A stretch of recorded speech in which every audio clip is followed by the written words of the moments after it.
అందరికీ నమస్కారం. ఈరోజు ప్రెస్ మీట్ పెట్టడానికి ముఖ్య ఉద్దేశం, నిన్నటి రోజున ప్రజా సంఘాల ముసుగులో పేద ప్రజలకు ఇచ్చిన భూములను లాక్కోవడానికి ప్రజా సంఘాల ముసుగులో ఉన్న వ్యక్తుల వెనుకలు ఉన్న కొందరు ప్రజాప్రతినిధులు దాదాపుగా 50 సంవత్సరాల క్రితం వడ్డేర కులస్తులకు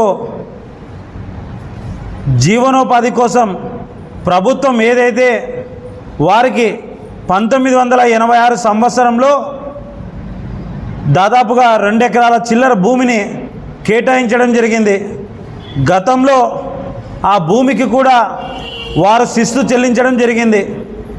కానీ ఎప్పుడైతే మార్కెట్ విలువ ఈ భూములపై వచ్చిందో వీరిని సంప్రదించి ఈ భూములను వదులుకోవాలి, లేదంటే మిమ్మల్ని ఎస్సీ ఎస్టీ కేసుల్లో పెడతామని గతంలో కూడా ఎంతోమంది బెదిరించడం జరిగింది. వారి బెదిరింపులకు భయపడుకోకుండా, ఎవరి సొమ్ముని దోచుకోకుండా వారి జీవనోపాధి ఏదైతే ఉందో ఆ జీవనోపాధిని చూసుకుంటూ ఆ భూముల్ని రాత్రింపగలు కాపాడుకుంటూ వచ్చారు. ఈ భూముల మీద కూడా గతంలో గవర్నమెంట్ ఇచ్చిన చెనిక్కాయ విత్తనాలు కూడా తెచ్చుకోవడం జరిగింది.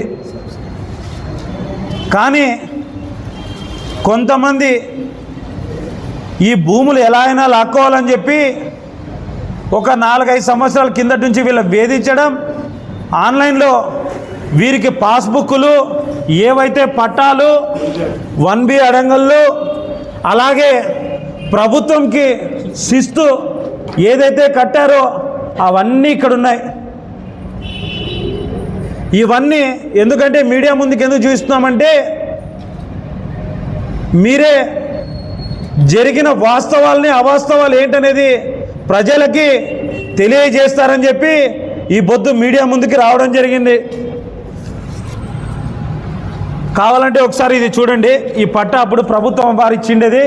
ఈ సంవత్సరం కూడా మీరు కూడా ఒకసారి జూమ్ చేసి చూడండి. ఇవేనా దొంగ పట్టాలా? అప్పట్లో వాళ్ళు వేసిన సిగ్నేచర్లు, సీళ్ళు కూడా చూడండి ఒకసారి. దొంగ ఏమన్నా ఇవి? వీళ్ళ జీవనోపాధి ఏంటో కూడా ఒకసారి మీరు కనుక్కుంటే తెలుస్తుంది. ఈ ప్రభుత్వ లెక్కలో ఉన్న భూములే కదా. ప్రభుత్వ భూముల్లో లెక్కలు లేని వాళ్ళకి ఈనప్పుడు 1B అడంగళ్ళు, ఈ పాసు పుస్తకాలు ఏ విధంగా వారికి చెందుతాయో మీడియా ముఖంగా సూటిగా ప్రశ్నిస్తున్నా. ఇంకొంతమంది ఉన్నారు, ఉదయం లేచినప్పటి నుంచి ఇదే పంతా పెట్టుకోవడం, ఎక్కడైతే భూములు ఖాళీగా ఉన్నాయో వాటిని ఆక్రమించుకోవడానికి భూబకాసురులు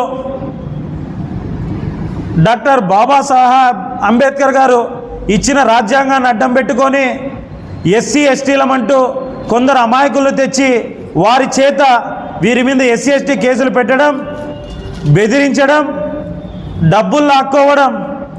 ఇక్కడ ముఖ్యంగా నేను చెప్పాల్సింది ఏంటంటే, కొంతమంది నేను కూడా బీసీనే, ఎస్సీ ఎస్టీ మైనార్టీలను అడ్డం పెట్టుకొని వారు డబ్బులు సంపాదించుకోవడానికి మనలాంటి వాళ్ళని వాడుకుంటున్నారు. దయచేసి ఈ భూబకాసురులు ఎవరైతే ఉన్నారో వారి వెంట పడకుండా వారి మాయమాటలు విని మన కులాలను అడ్డం పెట్టద్దండి.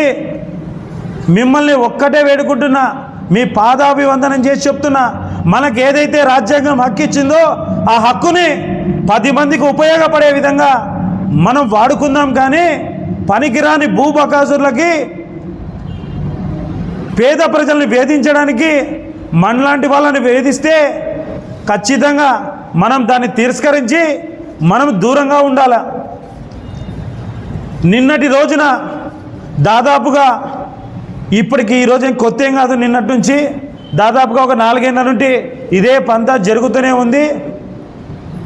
ఎంఆర్ఓ గారిని కలవడం జరిగింది, ఎస్పీ గారిని, సిఐ గారిని కలిసి ఈ భూబకాసురుల మీద కంప్లైంట్ ఇస్తే కూడా చర్యలు లేవు. నిన్న కూడా సిఐ గారిని కలిస్తే నేను చూస్తా చేస్తా అన్నారు. ఎన్ని రోజులను చూడాలి సార్? ఎన్ని రోజులని వేచి ఉండాలి సార్? మేమేమన్నా భూ కబ్జాలు చేశామా? ఈ ప్రభుత్వం వారు ఇచ్చిన పట్టాలు కాదా? ఈరోజు పేద ప్రజలు అంటున్నారు. నిన్నటి రోజున వడ్డే హరి అనే ఒక అతను ప్రెస్ మీట్ పెట్టి నానా మాటలు మాట్లాడాడు. ఒక్కసారి మీరు చూడండి. ఎక్కడైనా కానీ అనంతపురం నగరంలో ఉన్న 4 స్టేషన్లలో నా మీద ఎక్కడైనా కానీ క్రిమినల్ కేసులు ఉన్నాయా, గూండాయిజం చేశానని చెప్పి నా గురించి మాట్లాడుతున్నాడు. ఒక్కసారి చూడండి మీరే. ఇంకొకటి ఏంటంటే, వీరు వెనకలు ఎవరైతే మహిళలు ఉన్నారో వీళ్ళు నిజంగా పేద మహిళలా లేదంటే సినిమా యాక్టింగ్లో నుండి తీసుకొని వచ్చారా? వీళ్ళు నవ్వు చూడండి ఒక్కసారి, వీరు నవ్వు చూడండి ఒక్కసారి. మీకు కావాలంటే మీడియా ముఖంగా పంపిస్తా, మీరు కూడా, ఎందుకంటే వాస్తవాలు ప్రజలకు తెలియాలా. ఈ లోపల జరుగుతున్న తతంగాలన్నీ వీరు చూడండి. వీరి నాటకం, వీరి నవ్వులాట చూడండి. అంటే ఎస్సీ ఎస్టీ కేసులు పెడతామని బెదిరించడానికి వీళ్ళు నిజంగా స్థలాలు లేక వచ్చారా, లేదంటే భూబకాసురులు పంపిస్తే వాళ్ళు ఇచ్చే డబ్బుల కోసం వచ్చారా?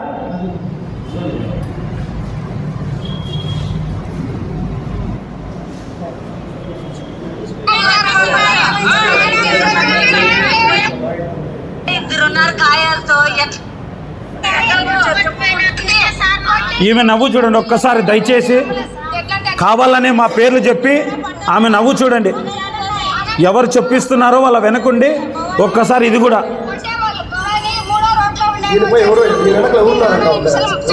దీని వెనకల కొందరు మాజీ ప్రజాప్రతినిధులు ఉన్నారు. ఈ భూమి ఎలా అయినా లాక్కోవాలి. ఈ భూమి లాక్కోవడానికి వాళ్ళని ఏదో విధంగా అక్కడ నుంచి భయభ్రాంతులకు గురి చేసి బయటికి పంపించాలి. దాదాపుగా ఒక 10 రోజుల క్రితమే సాక్షాత్తు ఎంఆర్ఓ గారు వెళ్ళి ఈ రెవెన్యూ సదస్సుల్లో భాగంగా ఇక్కడ ఎవరే కానీ కొట్టాలు వేయకూడదని చెప్పి వారికి చెప్పడం కూడా జరిగింది. ఇవేమీ ఉండవు. నిన్నటి రోజున వడ్డే హరి, తేజ, మేఘన, నగీన, రాము, ఇంకా కొన్ని పేర్లు ఉన్నాయి. అవి ఎస్పీ గారికి, డిఎస్పీ గారికి ఇప్పుడు నేను కంప్లైంట్ చేయబోతున్నా. ఎందుకంటే నిన్నటి రోజున వారు మాట్లాడిన మాటలు నా ఆత్మగౌరవాన్ని, నన్ను బయట తిరుగుతున్నప్పుడు నన్ను వేరే హేళన చేసి మాట్లాడటం, నేను అందుకు వారి మీద కంప్లైంట్ కూడా చేయబోతున్నా. ఇంకొకటి, ఎస్సీ ఎస్టీకి అట్రాసిటీకి వాడుకొని ఏదైతే మమ్మల్ని భయభ్రాంతులు చేస్తున్నారో, నిన్న సాక్షాత్తు పెద్ద ఆయన్ని కింద పడేసి కొట్టారు. వీళ్ళు నిజంగా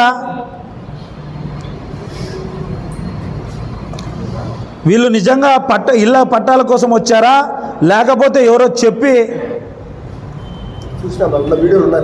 వీడియోలు అన్నీ ఉన్నాయి, మీడియా వారికి పంపిస్తాను ఖచ్చితంగా. వారు మాట్లాడే భాష కానీ, వాళ్ళు చేస్తున్న వెకిలి చేష్టలు కానీ, మీరు బెదిరించి మీ వెనకలున్న భూబకాసురులకు కూడా ఒకటే చెప్తున్నా, తస్మాత్ జాగ్రత్త. భాష మాట్లాడే ముందు ఎవరు ఏందని తెలుసుకొని మాట్లాడాలా. మీలాగా భూ కబ్జాలు చేయలేదు, మీలాగా ఇంకొకరిని వేధించలేదు, నా మీద కేసులు లేవు.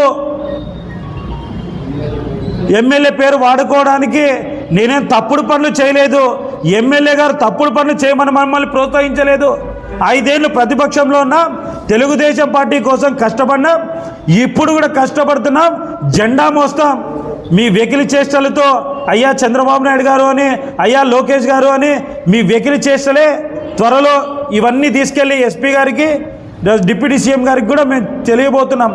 దయచేసి ఇంకొకసారి ఇక్కడున్న వాళ్ళ మీద భూములు లాక్కోవడానికి ఎవరు వచ్చినా మీ వెనకలున్న ఎవరికైనా ఒకటే చెప్తున్నా, ఇంకొకసారి అక్కడ వచ్చిన వారిని ఏమైనా దాడి చేసి మీరు భయభ్రాంతి గురించి ఏమైనా చేశారా, ఇంకా మీకు ఇదే లాస్ట్ అండ్ ఫైనల్ వార్నింగ్.